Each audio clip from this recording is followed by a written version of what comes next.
The doors didn't slam open. They breathed open, slow and certain, the way a predator moves when it knows its prey can't run.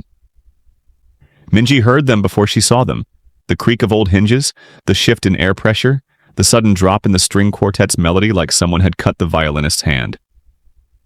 She was standing at the altar, fingers laced with Junho's, the efficient mid-sentence about love and commitment and futures built on trust, when every head in the chapel turned toward the back. She didn't turn. She already knew. Her hands, smooth and steady 2 seconds ago, began to tremble. Junho felt it. His grip tightened, protective, confused. "Minji?" he whispered, his voice barely a shape in the silence. The footsteps were singular, expensive leather on marble, measured, unhurried. She forced herself to look. Kang Dae-jung stood framed in the doorway, backlit by October sun filtering through the chapel's stained glass. Black suit, no tie, white shirt open at the collar. The scar that ran from his right temple to his jaw caught the light like a seam holding two versions of the same face together. He was 43 but looked ageless in the way that dangerous men do, preserved by certainty by never doubting the next move. He didn't look at the 200 guests seated in cream-colored chairs. Didn't acknowledge Junho's family in the front row, his own cousin's parents frozen mid-smile. Didn't glance at the floral arrangements Minji had spent 3 months choosing, the ivory roses that cost $2 million, because Junho's mother insisted on perfection. He looked only at Minji. "You know why I'm here, Minji," he said. Not a question, not loud. He didn't need volume. The acoustics of absolute authority carried every syllable to the vaulted ceiling. Junho stepped forward, still holding her hand, pulling her slightly behind him. "Uncle Dae-jung, this isn't... I'm not speaking to you." Dae-jung's eyes never left Minji's face. "Sit down, Junho. This is my wedding." "Sit down." Junho's father stood, jaw tight, attempting intervention through family hierarchy. Dae-jung raised one hand, just one, palm out, fingers relaxed, and the older man stopped mid-step like he'd hit invisible glass. The silence had texture now. Minji could feel it coating her skin, thick and suffocating. Her mother was somewhere in the third row, probably crying already, ruining the makeup the stylist had spent 90 minutes perfecting. Her bridesmaids, college friends who knew nothing, absolutely nothing, were gripping each other's arms eyes wide, probably thinking this was some elaborate Korean drama misunderstanding that would resolve with laughter and relieved exhales. It wouldn't. Minji's mouth was dry. The bouquet in her left hand, white peonies, baby's breath, silk ribbon, suddenly weighed 40 pounds. She could feel the boning of her dress cutting into her ribs, the hand-beaded bodice that cost more than her childhood home pressing against her sternum like a physical reminder of every lie she'd told to get here. "I don't know what you mean," she heard herself say. Her voice came out smaller than she'd intended, a child's voice, and she hated herself for it. Dae-jung smiled. It didn't reach his eyes. 3 weeks, he said, walking down the aisle now, slow, his footsteps a metronome counting down to detonation. "I gave you 3 weeks to honor our agreement. You chose today instead." Junho's hand slipped from hers. "What agreement? Minji, what is he talking about?" She couldn't look at him. If she looked at him, she would shatter into 10,000 pieces and they would never fit back together. Dae-jung was 10 feet away now. 5. Close enough that she could smell his cologne, something woody and expensive that probably cost more than her entire wedding dress. Close enough to see the flecks of gray in his black hair, the absolute absence of uncertainty in his expression.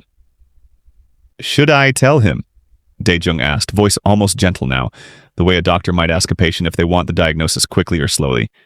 "Or would you prefer to?" "Please," Minji whispered. The word escaped before she could stop it. "Please, I just need..." "More time?" Dae-jung's eyebrow lifted a fraction. "I gave you 3 years, Minji. 3 years, to be honest. To tell the man you're marrying why you're really here." Junho turned to her fully now, his face draining of color in real time. "Minji, what is he saying?" She opened her mouth, closed it. Her mind was a wheel spinning uselessly, searching for the words that would explain without destroying, that would confess without detonating the careful architecture of everything she'd built. "I thought I had more time," She finally breathed, and even as she said it, she knew how pathetic it sounded, how utterly insufficient. Daijung reached into his jacket. Every person in the chapel flinched. He pulled out a single folded piece of paper. "Then let me help you find the words," he said. 3 years earlier, Minji's hands smelled like fryer grease and desperation. It was 11:47 p.m. on a Tuesday in March, and she was scrubbing the industrial stove in her father's restaurant for the second time that night because the health inspector had left a warning notice that morning. The kind of notice that came with a return date circled in red ink. The kind that meant closure if you didn't fix everything by Friday. She was 19, second semester at Yonsei University, business administration, scholarship student. Her backpack sat in the corner with 3 unread textbooks and a midterm essay due in 6 hours that she hadn't started. The restaurant, SEO's Kitchen, established 1997, her father's pride, was supposed to pay for what the scholarship didn't cover. Except it hadn't paid for anything in 8 months. The front doorbells chimed. She glanced at the clock. They'd been closed for 2 hours. "We're not open," she called out, not looking up from the carbonized remains of someone's bulgogi stuck to the griddle. "We're not here to eat." 2 men, 30s, maybe early 40s. One in a gray suit that fit too well for this neighborhood. The other in a black bomber jacket, hands in pockets, scanning the restaurant like he was cataloging everything for auction. Minji's stomach dropped in the specific way it does when you suddenly understand that everything is about to change and there's nothing you can do to stop it. "My father isn't here," she said, setting down the scrub brush slowly, keeping her hands visible. She'd grown up in Yongdongpo. She knew enough to recognize collection muscle when it walked through your door. "We know," Greysuit said. He pulled out a leather portfolio, set it on the nearest table without asking permission. "He hasn't been here in 3 days. Hasn't been home in 4. Phone disconnected yesterday." The air left Minji's lungs. "You're Lee Minji," Greysuit continued, flipping open the portfolio. 19, only child. Mother lives in Incheon with her sister. Your parents divorced when you were 12. You run this place solo 4 nights a week while attending university." He looked up. "You're a good daughter. What do you want?" Her voice came out steady. She was proud of that. "W400 million, Bomber Jacket said. First time he'd spoken. His voice was flat, bored, like he was ordering coffee. The number hit her like cold water. 400 million won, roughly $320,000 USD. More money than the restaurant had made in its entire existence, more money than she could conceptualize as real. "That's not possible," she whispered. Greysuit slid a stack of papers across the table. "Your father has been taking loans from our employer for 14 months. Started small, W10 million to cover suppliers after a bad quarter. Then another W30 million for rent. Then W50 million because he thought he could win it back." "Win it back?" Minji's hands were numb. "Poker tables in Gangnam, sports betting. He told our employer he had a system." Greysuit's expression didn't change. "He didn't." Bomber Jacket moved to the kitchen, started opening cabinets casually like he was shopping. "This equipment is maybe worth W40 million if we're generous. The lease is month to month, no equity. The inventory is..." He opened the walk-in fridge, maybe W2 million on a good day. Minji grabbed the edge of the table. The room tilted slightly. "Your father made a choice," Greysuit said, not unkindly. "Now you live with it." "I didn't borrow anything. I didn't sign anything." Korean inheritance law is clear. Debts transfer to next of kin unless formally rejected within 3 months of the debtor's death. He paused. "Your father isn't dead, like just gone, which means the debt is still his. But he's made it your problem. I'm a student. I have W340,000 in my bank account. I can't..." "You have 2 options." Greysuit closed the portfolio. Option 1, pay W400 million within 6 months. Sell the restaurant, liquidate everything, make payment arrangements. Our employer is reasonable about timelines if you show good faith. Minji's throat was sandpaper. "And option 2? We take the restaurant tomorrow. We take your father's apartment. Yes, it's in his name. We checked. We garnish any wages you earn for the next 15 years at 40% until the debt plus interest is cleared." He stood. "We make sure every employer in Seoul knows you're a financial risk. We make sure your scholarship committee knows your father is a fugitive debtor. The walls were closing in. She couldn't breathe. We're not monsters, Minji, Greysuit said, and for the first time something almost human crossed his face. We're accountants. We collect what's owed. How much pain that causes depends entirely on your cooperation. Bomber Jacket dropped a business card on the table. Single name, single phone number. Kang Dae-jung. Asset management. Call by Friday, Greysuit said. After that, we proceed without your input. They left. Minji stood alone in her father's empty restaurant, surrounded by 26 years of family history, and understood with perfect clarity that she'd just inherited a debt she could never pay. The essay was due in 5 hours. She didn't write it. Minji called the number on Thursday at 2:13 a.m., sitting on the floor of her studio apartment because she hadn't slept in 47 hours, and her legs had stopped working properly. A woman answered. Professional, cold. Kang Dae-jung's office. This is Lee Minji. I was told to call by Friday. Hold. 17 seconds of silence. Minji counted them. Miss Lee? A different voice. Male, older, measured. You're calling early. That's good. It shows decision-making capacity. I choose option 1, Minji said. I'll pay. I need time. 6 months. We discussed this. I need a job, a real one. I can't pay $400 million while working part-time at a restaurant that's worth $40 million. Pause. She could hear papers shuffling. Come to this address tomorrow at 10 a.m. Dress professionally. He gave her a location in Gangnam. We'll discuss employment opportunities. The line went dead. The building was glass and steel, 15 stories, legitimate. A trading company's logo in the lobby, import, export, corporate services. Nothing suggested organized crime. Everything suggested money. Minji wore the only suit she owned, bought for scholarship interviews 2 years ago. It was slightly too big. She'd lost weight. The woman from the phone met her on the 7th floor, 30s, immaculate, wearing more on her wrist than Minji's entire education cost. This way. Not Dae-jung's office, a conference room. The woman, she never gave her name, slid a folder across the table. Your father's debt is now structured as your personal loan. $400 million principal, 8% annual interest, 6-month grace period, then $8 million monthly minimum payments for 7 years. Minji's hands shook as she opened the folder. The math was there, brutal and precise. I can't make $8 million a month. That's impossible. Not with your current employment, no. The woman pulled out a second folder. We're offering you a position. Administrative manager for our hospitality properties. $6.5 million monthly salary. Performance bonuses. Health insurance. Minji stared at the contract. What hospitality properties? Restaurants, karaoke bars, a hotel in Itaewon. All legitimate businesses that require legitimate management. The woman's expression didn't change. You'll handle scheduling, inventory, vendor relations, compliance documentation, normal operations, and the other operations. Don't exist in your job description. The woman tapped the contract. You will never touch, see, or know about anything that isn't documented in official business records. We're very careful about that. It protects you as much as it protects us. Minji read the contract twice. Standard employment language. Nothing suspicious. Nothing she could use later to claim coercion.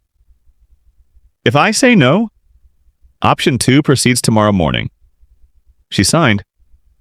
The work was exactly what they'd promised. Boring, administrative. She managed 3 restaurants, 2 karaoke establishments, 1 hotel, dealt with health inspectors, liquor licenses, employee complaints about scheduling, sent reports to the woman with no name, collected her salary every month. $6.5 million minus $8 million debt payment left her with nothing, but they were understanding. We'll deduct $5 million monthly until you're stable, the woman said. The rest accrues at reduced interest. Minji dropped out of university. There was no time and no money and no point. She was good at the job, efficient. The businesses ran smoother under her management. Profit margins increased. The woman with no name told her Mr. Kang had noticed her performance. She never saw Kang Dae-jung, not once in 4 months. Junho walked into the Itaewon Hotel restaurant on a Thursday in July, jet-lagged and squinting at the menu like the Korean was a foreign language he'd half forgotten. "The galbi is good," Minji said, refilling his water. She wasn't a server, but they were short-staffed and she'd learned to fill gaps. He looked up, smiled. "You're not even going to let me pretend I can read this? You've been staring at the same page for 3 minutes." "Fair." He laughed. It was an easy laugh. Unguarded. "I've been in Boston for 2 years. My Korean is terrible now." "Your Korean is fine. You're just tired." They talked for 20 minutes. He was 24, studying architecture at MIT, home for his sister's wedding.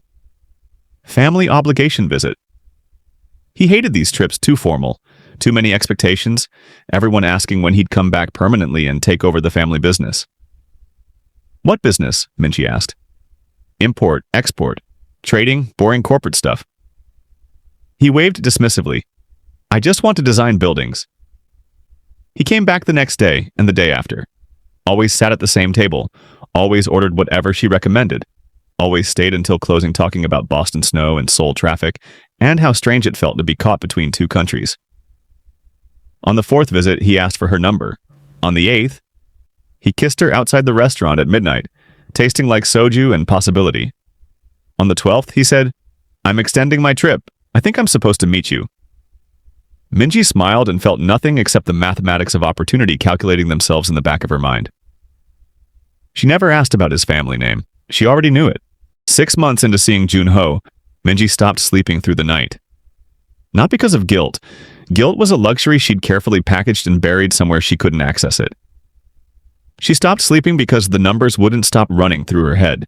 Endless calculations that always ended the same way. Trapped. W400 million principal.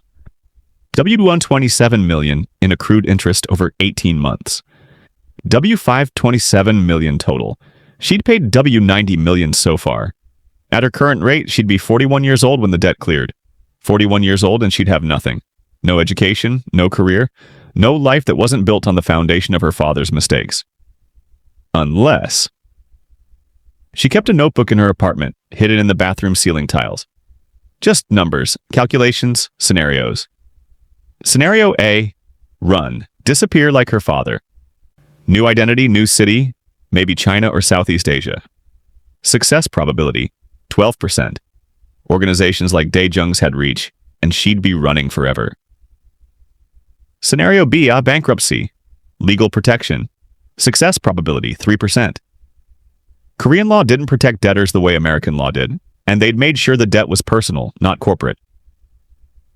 Scenario C, marry into the family. Become untouchable. Success probability, unknown. She'd started dating Junho because he was kind and available and convenient. She continued dating him because the math started making sense in ways that terrified her. Junho was Kang Dae-jung's cousin, younger branch of the family kept deliberately separate from the business operations, studying abroad to maintain clean credentials. But still family. Still protected. Still valuable. If she married him, she'd be family too. Debts got forgiven for family, didn't they?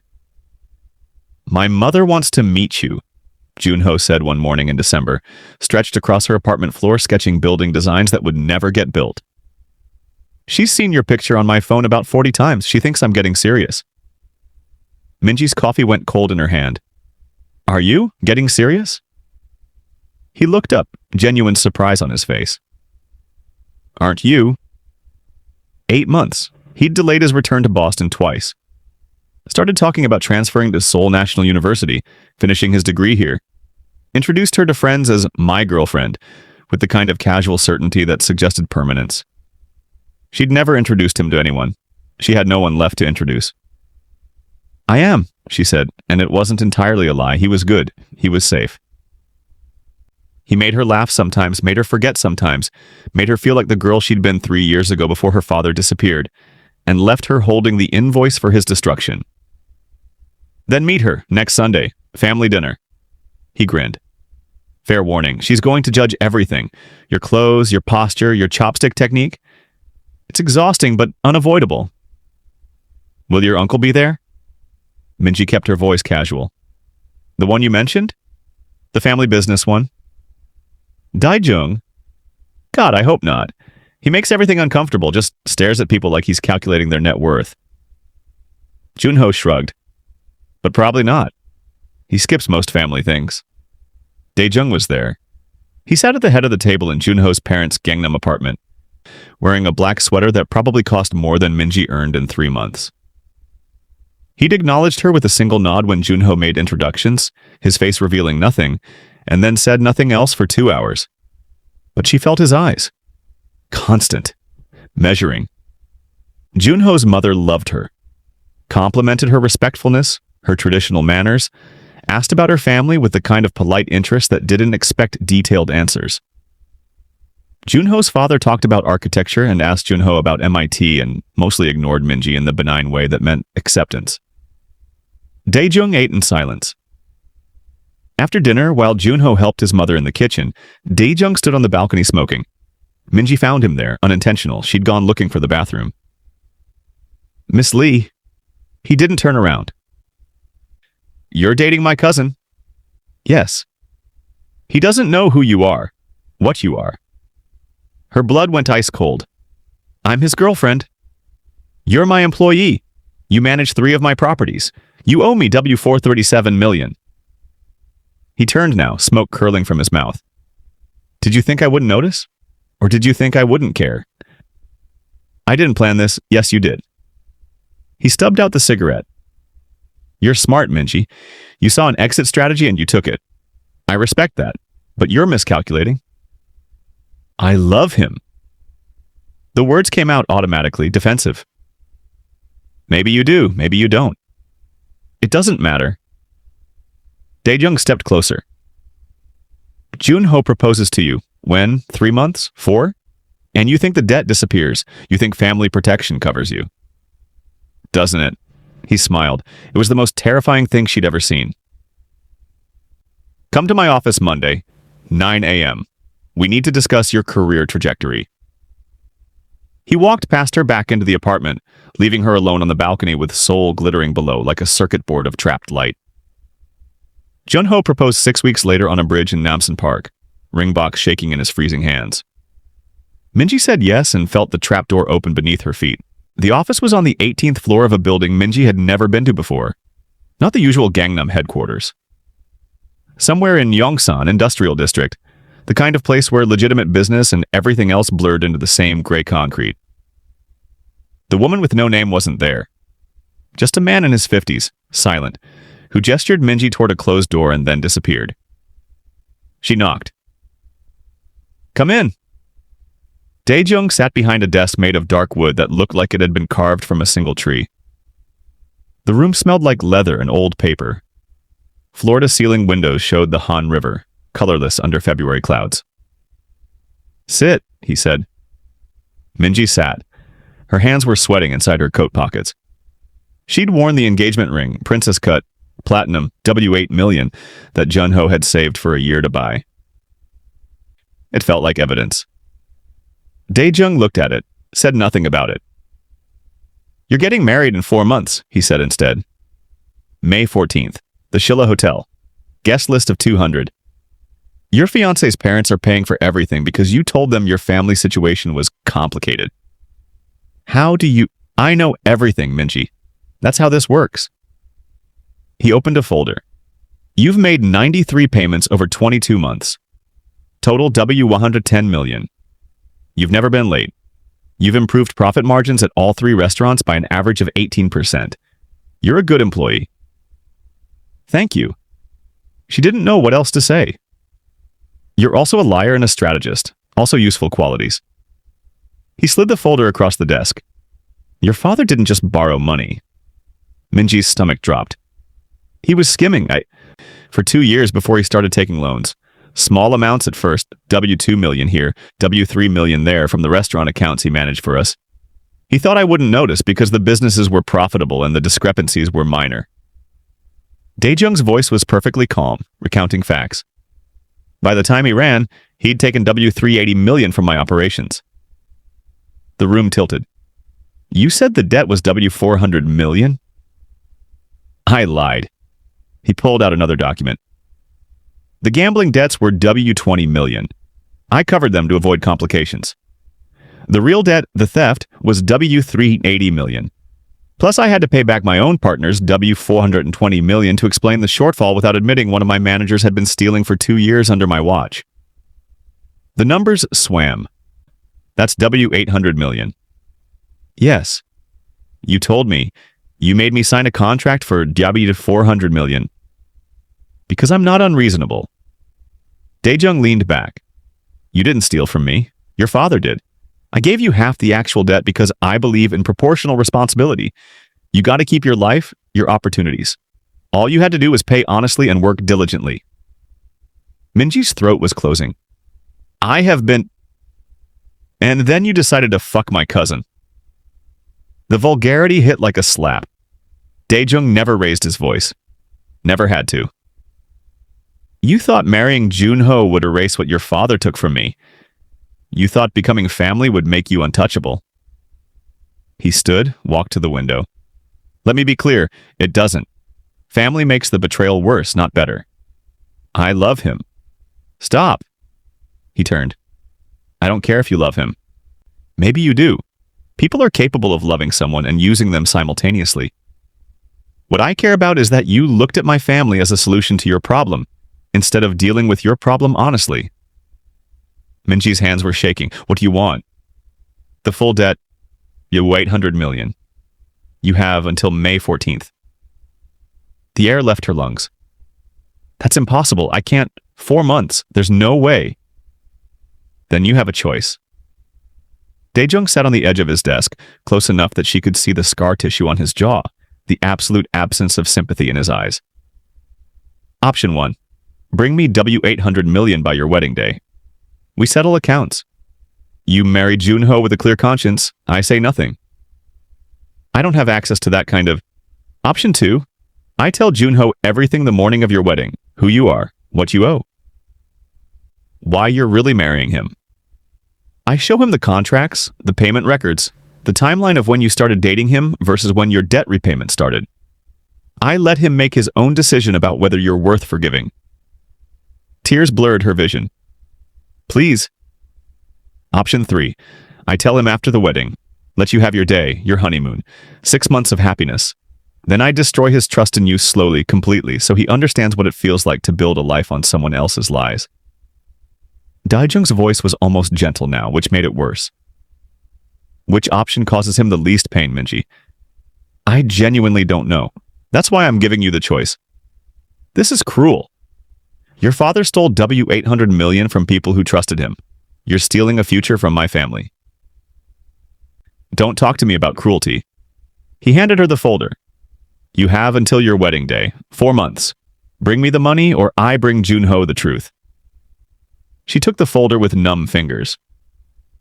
One more thing, Daejung said as she reached the door. Junho is a good person. He deserves better than this. If you actually love him, you'll find a way to let him go. Minji walked out into the hallway and vomited into a trash can. Minji spent the first 3 days doing nothing but math. W800 million divided by 120 days equals W6.67 million per day. Divided by 277,000 per hour. W4,633 per minute. Every second she sat still cost her W77. She had W2.3 million in savings. The restaurant, already seized and sold, was gone. Her mother had nothing. No assets, no property. Living on her sister's charity in a 2-room apartment in Incheon. She called the bank. I need a loan, W800 million. The loan officer laughed. Actually laughed before realizing she was serious. Miss Lee, you'd need collateral worth at least W1.2 billion. Property, securities, something substantial. Do you have that? No. Then no. She tried 3 more banks. Same answer. Her credit history showed W437 million in existing debt. No one would touch her. She looked up her father. 7 different search variations, English and Korean. Nothing. Vanished like smoke, like he'd never existed. No hospital records, no death certificates, no arrest warrants. Men like her father didn't leave trails. They dissolved into whatever holes desperate people crawl into when the bills come due. Day 4, she started researching illegal options. Loan sharks in Yeongdongpo would lend W 800 million, but the interest was 30% monthly. She'd owe W 1.04 billion in 30 days. Useless. Underground banks, criminal financing, same problem, worse terms. She couldn't steal it. She had no skills for that, no connections, no time to learn. Day 7, she stopped eating. Not intentionally, her body just rejected food. Everything tasted like metal and failure. Junho noticed. "You're losing weight. Are you sick?" "Wedding stress," she said, and watched him believe her because he was good and trusting and had never been given a reason not to be. Day 11, she went back to the office in Yongsan. Different guard. Same silent treatment. She waited in the lobby for 3 hours before the woman with no name appeared. "Mr. Kang doesn't want to see you." "I need more time, please. 6 months, 1 year, I'll pay double, triple." "You had 3 years, Minji. You chose to spend it planning a wedding instead of planning a solution." The woman's expression was marble. "The answer is no." "Then tell me how. Tell me how I'm supposed to find W 800 million in 4 months. Tell me what you want me to do." The woman paused. Something flickered across her face. Not sympathy, but recognition. Like she'd had this conversation before. Maybe on the other side of it. "Go home," she said quietly. "Stop trying to solve an impossible problem. Tell Junho the truth. Let him decide if he wants to help you or leave you. At least that's honest." Day 19, Minji met with a contact from one of the karaoke bars. A man who'd mentioned once casually that he knew people who moved money, solved problems, made things disappear. They met in a coffee shop in Hongdae. He was younger than she expected, early 30s, friendly smile, expensive watch. "You 800 million is a lot," he said, stirring his Americano. "But not impossible. I know some people who might help." Her heart hammered. "What do they need?" "Information. You work for the Kang organization, right? You see records, transactions, inventory logs?" The trap snapped shut before he finished the sentence. "You want me to steal from them?" "Steal is harsh. Copy. Share. There are competitors who'd pay very well for operational details. Supplier lists, property locations, financial structures." He leaned forward. W 800 million for comprehensive information. Delivered digitally, untraceable. You'd be clear in a week. Minji stared at him. They'd know. Daijung would know immediately. "Only if you're sloppy, and even if he suspects, what's he going to do? Kill his cousin's wife? He's a businessman, not a monster." She thought about Daejung's office, the scar on his jaw, the absolute certainty in his voice when he'd said, "Family makes the betrayal worse." "He'd kill Junho," she whispered. "To punish me, he'd make me watch." The man shrugged. "Maybe, maybe not. That's the gamble, but right now you're gambling Junho's trust. At least this way you get to keep it." She walked out without answering. Day 34, she broke, called Junho at 3 a.m., sobbing so hard she couldn't breathe. He rushed over, terrified, thinking someone died. "I can't do this," she gasped. "I can't marry you." "What?" "Minji, what are you talking about?" I'm not who you think I am. I'm broken and trapped, and I'm going to ruin your life." He held her, rocked her, whispered that she was perfect, that wedding stress was normal, that cold feet were normal, that he loved her. "We'll elope," he said. "Forget the big wedding, just us. Tomorrow, we'll fly to Jeju and get married on the beach, and none of this matters." She almost said yes. Almost. But May 14th was the deadline. Any other day, Daejung would tell him anyway. "I'm scared," she whispered into his chest, and that at least was true. "I know," Junho said, "but we're doing this together. Nothing can touch us if we're together." Minji closed her eyes and felt the countdown ticking in her blood. 86 days left. May 14th arrived like an execution date disguised as a celebration. Minji woke at 5 a.m. in the bridal suite at the Shilla Hotel, already dressed by stylists who'd been fussing over her since dawn. The dress fit perfectly. Imported Italian lace, hand-beaded bodice, train that cost W 3 million alone. Junho's mother had insisted on perfection. "My son only gets married once," she'd said, eyes bright with joy that made Minji want to disintegrate. The makeup artist was on her third attempt at Minji's face. You keep crying, the foundation won't set. Sorry? Minji pressed tissue to her eyes, careful not to smudge. Nerves. All brides cry. The woman smiled, oblivious. Happy tears. Minji had $2.7 million in her bank account. She'd tried everything. Sold everything she owned worth selling. Her laptop, her phone, replaced with cheap versions. Worked double shifts, begged for advances, searched her apartment 17 times, looking for something valuable she'd missed. She'd even gone to Junho's apartment while he was out, looked through his things like a thief, calculated what she could take without him noticing. His watch collection, maybe $15 million. His camera equipment, $4 million. She'd stood there with his Leica in her hands, shaking before putting it back exactly where she'd found it. She couldn't steal from him. That was the line she wouldn't cross. She'd crossed every other line, but not that one. The wedding coordinator knocked. 30 minutes, Miss Lee. Your mother's asking for you. Her mother, who'd traveled from Incheon in a borrowed hanbok, glowing with pride because her daughter was marrying into a good family. A wealthy family, finally getting the life she deserved after everything they'd been through. Minji had told her nothing. There was no point. Her mother had no money, no solutions, just more disappointment to shoulder. Tell her I'll be right there, Minji said. She stared at herself in the mirror. The dress, the hair, the makeup covering the hollows under her eyes from 4 months of not sleeping. She looked like a bride. She looked perfect. She'd looked like a lie. The chapel was full, 200 guests exactly as planned. Junho's extended family filled the right side. Aunts, uncles, cousins, business associates. The left side was sparse, Minji's mother, her aunt, 3 college friends she'd barely spoken to in 2 years, some neighbors from the old restaurant who'd known her since childhood.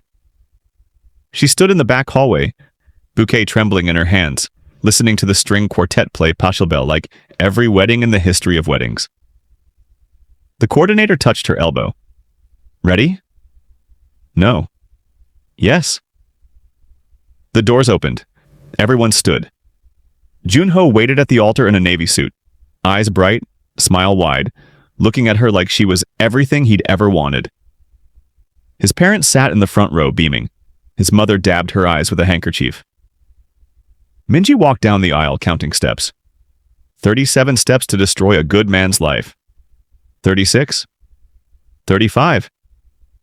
The officiant began. Traditional ceremony, Korean and English mixed. We gather today to celebrate the union of Lee Minji and Kang Junho. Minji heard nothing. She was calculating. In 4 hours, the reception would end. In 6 hours, she and Junho would be on a plane to Bali. Honeymoon, 2 weeks, his parents' gift. In 3 weeks, they'd be back, and she'd have to face reality. Or Daijung would face it for her. She'd gambled, hoped he was bluffing, hoped he'd have mercy. Hoped the wedding would proceed and she'd have time to figure something out after, to confess on her terms, to control the narrative somehow. Do you, Lee Minji, take Kang Junho? The doors opened. Not a creak. A slow, deliberate push. Like someone had been waiting for this exact moment. The quartet stopped mid-note. Every head turned. Minji didn't need to turn. She knew. Kang Daijung stood in the doorway, backlit by the afternoon sun filtering through stained glass. Black suit, white shirt, no tie. The scar on his jaw caught the light like an accusation. He didn't look at the guests. Didn't acknowledge his own family in the front row. His aunt and uncle frozen in their seats. Didn't spare a glance at the floral arrangements, the photographer scrambling to capture this moment, the coordinator's face draining of color. He looked only at Minji. You know why I'm here, Minji. Not a question. Perfectly calm. His voice carried to every corner of the chapel with terrible clarity. Junho stepped forward, still holding her hand, confused but protective. Uncle Daejung, this isn't... I'm not speaking to you. Daejung's eyes never left Minji's face. Sit down, Junho. This is my wedding. Sit down. The temperature in the room dropped 10 degrees. Junho's father stood, attempting intervention. Daijung raised one hand, palm out, casual, and the older man stopped like he'd hit a wall. Minji felt her bouquet slipping from her fingers. White peonies, baby's breath, silk ribbon. It hit the floor with a soft thud that sounded like a gavel. "I don't know what you mean," she heard herself say. Child's voice. Pathetic. Dae-chung smiled. Started walking down the aisle. 3 weeks, he said. "I gave you 3 weeks to honor our agreement. You chose today instead." Junho's hand slipped from hers. "What agreement? Minji, what is he talking about?" She couldn't look at him, couldn't breathe. Dae-jung stopped 5 feet away, close enough that she could smell his cologne, see the absolute certainty in his expression. "Should I tell him?" he asked, almost gently. "Or would you prefer to?" Minji's mouth opened.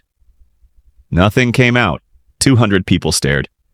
Phones were out now. She could see them in her peripheral vision, dozens of screens recording, capturing this moment that would replay forever in social media infamy and family legend. "Minji!" Junho's voice cracked. "What is he talking about?" Dae-jung reached into his jacket. Every person in the chapel flinched. His aunt gasped, his uncle half stood. He pulled out a single folded document. "Contract of employment and debt repayment," Dae-jung said, holding it up like evidence in a courtroom. "Signed by Lee Minji 22 months ago, by 400 million principal debt, inherited from her father who stole from my organization and disappeared. Monthly salary, W6.5 million. Monthly debt payment, W5 million, adjusted terms, 7-year repayment schedule." The chapel erupted in whispers. Junho's mother made a sound like something had broken inside her chest. "That's..." Junho looked at Minji, desperate. "That's not true. Tell him it's not true." She couldn't. The words were trapped behind her teeth, behind 3 years of carefully constructed lies. Dae-jung unfolded the document. "Would you like me to read the signature date?" "November 17th, 3 years ago." "Would you like me to read the date you and my cousin started dating?" "December 28th, 6 weeks later." He looked at Junho now, something almost apologetic in his expression. "She's been working for me the entire time you've known her." "Minji!" Junho grabbed her shoulders, forced her to look at him. His eyes were wild, uncomprehending. "Tell me this is wrong. Tell me he's lying." "I can't." Her voice came out strangled, barely human. "What does that mean?" "You can't or you won't." "Both." Tears were streaming now, ruining the makeup, the foundation the artist had applied 3 times. "I'm sorry. I'm so sorry." Junho dropped his hands like she'd burned him, stepped back. "You work for him? You owe him money?" "My father, he took loans. He disappeared and left me with..." "How much?" Junho's voice was ice now. She'd never heard him sound like this. "How much do you owe?" Dae-jung answered. "As of today, with adjusted interest and missed payments from the last 3 weeks, W512 million. Junho's face went white. $500 million won. She's paid W115 million over 22 months. Very responsible. Never missed a payment until you proposed." Dae-jung tucked the document back into his jacket. Then she stopped paying. Started planning a wedding instead.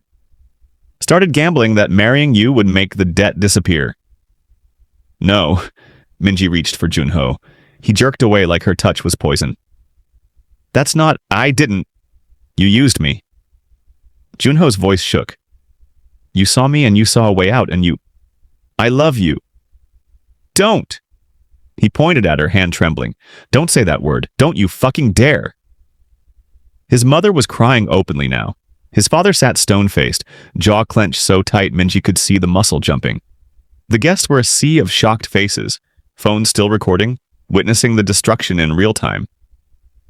"When?" Junho asked. "When did you decide? First date? Second? When did you look at me and think, here's my exit strategy?" "It wasn't like that." "Then what was it like? Explain it to me." His voice rose, cracked. "Explain how you spent 8 months sleeping next to me, planning a future with me, meeting my family, saying you loved me, all while working for him and hiding $500 million won in debt." "I was going to tell you." "When? After the wedding? After the honeymoon? After we had kids?" Junho laughed, a horrible broken sound. Or were you just going to let me find out when his collectors showed up at our door? Minji couldn't speak. There was no answer that would fix this. No words that would rewind the last 3 minutes, the last 3 years. Daejung watched it all with an expression of clinical detachment, like a scientist observing a controlled experiment. Did you ever love me? Junho asked quietly. Any of it. Was any of it real? Yes. Minji's voice broke. All of it. I swear. You swear on what? Your honesty? He wiped his eyes roughly. I was going to spend my life with you. I changed my entire future for you. I told my parents I was staying in Korea, giving up MIT, giving up everything I wanted because I thought... He stopped, swallowed hard. I thought you were worth it. I am. Please, Junho. Don't say my name. He turned to his parents. I'm leaving. I can't be here. His mother stood. Junho, wait. Mom, please. His voice was barely holding together. I need to go. He walked down the aisle, past the guests, past the cameras, past his family. Walked out of the chapel like he was escaping a burning building. The doors closed behind him. Minji stood at the altar in her W15 million dress, surrounded by flowers and witnesses and the ruins of everything she'd tried to build on a foundation of lies. Daejung looked at her. Now you understand what theft costs, not money. Trust. He turned and walked out the same doors Junho had exited through, leaving her alone with 200 strangers and the sound of her mother sobbing in the third row. The chapel emptied in 23 minutes. Guests filtered out in clusters, whispering, phones clutched like lifelines, already posting and texting and calling friends to share what they'd just witnessed. Junho's family left first, his mother supported by his father, her sobs echoing off the vaulted ceiling. His aunts and uncles followed, throwing glances at Minji that ranged from pity to disgust to something darker, angrier. The wedding coordinator approached carefully, like Minji might shatter. Miss Lee, the reception is... Should I cancel the caterers? Minji nodded, couldn't speak. The hotel will refund the deposits minus the cancellation fee. I'm very sorry. The woman hesitated. Is there anyone I can call for you? No. Her mother was the last guest remaining, sitting alone in the third row, face buried in her hands. Minji couldn't face her, not yet. Maybe not ever. She walked down the aisle, train dragging behind her, and out a side door into a service hallway, stripped off the veil, the gloves, sat on the floor against the wall in her W15 million dress and stared at nothing. Footsteps? Expensive leather on tile? Daejung stood over her, hands in his pockets. You should leave, Minji said flatly. You got what you wanted. Did I? He sat down beside her, casual, like they were old friends having a conversation. What did I want, Minji? To destroy me, to punish me for my father's mistakes, to humiliate me in front of everyone. She laughed, hollow. Congratulations. It worked. That's not what I wanted. He pulled out a cigarette, didn't light it, just rolled it between his fingers. I wanted you to understand something. What? That I'm garbage? That I'm a liar? That I deserve this? Her voice rose. I know. I fucking know. The debts aren't about money. Daejung looked at her. Your father didn't just steal DBU 800 million from me. He stole trust. He worked for me for 6 years, managed my properties, knew my operations, sat at my table during Chuseok. Then he betrayed all of it because he wanted more and thought he was clever enough to take it. I'm not my father. No, you're worse. His voice was still calm, which made it cut deeper. Your father betrayed a business partner. You betrayed someone who loved you? Minji's throat closed. Junho is my family. Kept separate, kept clean, kept safe from this life specifically so he could have choices I never had. Daejung finally lit the cigarette, took a drag. You looked at him and saw a solution to your problem. You calculated the value of his feelings and decided they were worth 500 million. I loved him. Maybe, probably. He exhaled smoke. But you loved yourself more. You loved your freedom more. You were willing to build a marriage on lies because the alternative was harder. What was I supposed to do? Minji's voice cracked. I was 19. I had a debt I couldn't pay for a crime I didn't commit. I tried everything. Except honesty. Daejung looked at her. You could have told Junho the truth at any point. Month 1, month 3, month 6. You could have said, I'm in trouble, I need help. I made a mistake. He would have helped you, his family would have helped you. Instead, you chose deception. You would have told him anyway. Only if you married him for the wrong reasons. Daejung stubbed out the cigarette. If you'd come to me 6 months ago and said, I love your cousin, I want to marry him, but I'm terrified of this debt, I would have negotiated, adjusted terms, found a solution that didn't destroy him. Minji stared at him. You're lying. I'm a lot of things. I'm not a liar. He stood, brushed off his pants. I gave you 3 years, to be honest. You chose calculation over confession. That's on you. So what now? Minji asked bitterly. You still want your money? No. Daejung pulled out a second document, handed it to her. Your debt is cleared. She looked at the paper, uncomprehending. Debt cancellation, signed, notarized, dated today. I don't understand. The debt was never the point. The lesson was. He turned to leave, paused. But the world doesn't run on cleared debts and clean slates. You destroyed something today that can't be rebuilt. That's a different kind of payment. Then why do all this? Why cancel the debt if you were just going to... Because I wanted you to understand what your father never did. The money isn't the cost. The broken trust, the destroyed relationships, the person you became trying to escape consequences. That's the real debt. And that one? He looked back at her. That one you'll carry forever. He walked away, footsteps fading down the corridor. Minji sat alone in her wedding dress, holding the cancellation notice and shaking hands, and understood that she'd paid everything and received nothing in return. Her mother found her 20 minutes later still sitting on the floor. Come home, her mother whispered, helping her stand. Minji had no home, not anymore, but she followed anyway because there was nowhere else to go. Winter in Seoul tasted like exhaust fumes and regret. Minji stood outside a cafe in Itaewon at 6:47 p.m. on a Tuesday, watching condensation slide down the window, debating whether to go inside. She'd been standing there for 11 minutes. Her coffee had gone cold in her hand 20 minutes ago at the previous cafe 3 blocks away where she'd had the same debate. She was 26 now, looked 30, worked as an administrative manager for a mid-sized trading company. Legitimate, boring, nothing like the Kang organization. Made W4.2 million monthly, lived in a studio in Mapo, took the subway everywhere because owning a car was a fantasy for someone rebuilding a life from negative. The debt was gone. Daejung had kept his word. The paperwork had cleared 6 weeks after the wedding. No strings, no conditions.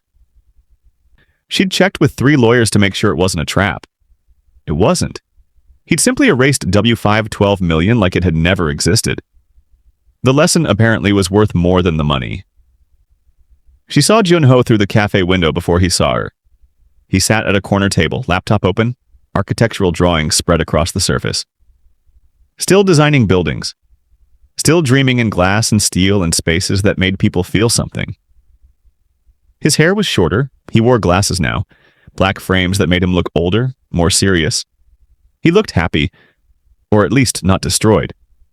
Minji hadn't spoken to him in 2 years, 3 months, and 8 days. Hadn't tried. What was there to say? She'd checked his social media once, 3 months after the wedding, seen photos of him in Boston, back at MIT, surrounded by friends, smiling. She'd deleted her accounts that night. The cafe door opened. A woman walked out, tall, pretty, laughing at something on her phone. Junho looked up, smiled at her. That same warm smile he used to give Minji.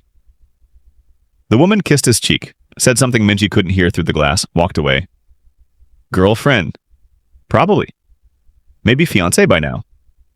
Good, he deserved that. Minji turned to leave. Her phone rang. Unknown number. She answered anyway. Hello. Miss Lee. A woman's voice. Professional. Familiar.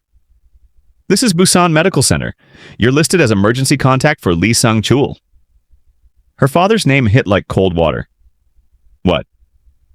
He was admitted 4 hours ago. Stage 4 liver cancer. The doctors estimate he has 3 to 6 weeks. He's asking for you. The connection felt delayed. like her brain was processing through static. I'm not. He's in room 412. Visiting hours end at 8 p.m. The woman paused. He's been here before, in and out over the past year. He always refused to let us contact you. This time he asked. The line went dead. Minji stood on the sidewalk, traffic rushing past, people flowing around her like water around a stone.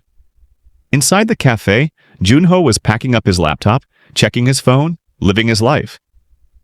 She could go in. She could knock on the window, mouth his name, watch his face change when he recognized her.